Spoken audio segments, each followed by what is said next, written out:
দর্শক, এবার আমরা একটু রমজানের বাজার পরিস্থিতির দিকে নজর দিতে চাই। আর ছুটির দিনের বাজার পরিস্থিতি জানাতে রাজধানীর শান্তিনগর বাজার থেকে আমাদের সাথে সরাসরি যুক্ত হচ্ছেন সহকর্মী নিয়াজ মোর্শেদ।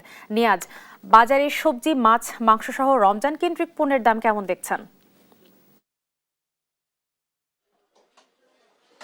রিপা, আমি এখন এই মুহূর্তে রয়েছি শান্তিনগর বাজারে, এবং শান্তিনগর বাজার পরিস্থিতি যদি একটু বলি যে ছুটির দিনে আসলে বাজার তো রমজান মাস, সে কারণে কিন্তু আসলে বাজারে সকাল থেকে কিন্তু ক্রেতাদের কিছুটা ভিড় কম দেখা যাচ্ছে।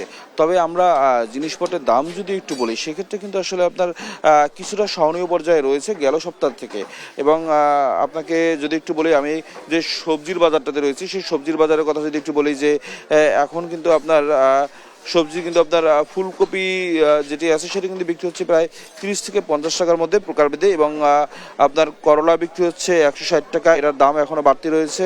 বেগুন 120 টাকায় বিক্রি হচ্ছে, এটি আসলে গেল সপ্তাহ থেকে আসলে কিছুটা কমে 120 টাকায় আসছে। তবে এখনও আসলে এটাও আসলে আমরা কিছু আপনার ক্রেতাদের সাথে কথা বলেছি, এটি আসলে এখন পর্যন্ত তাদের সহনীয় পর্যায় থেকে বেশি রয়েছে।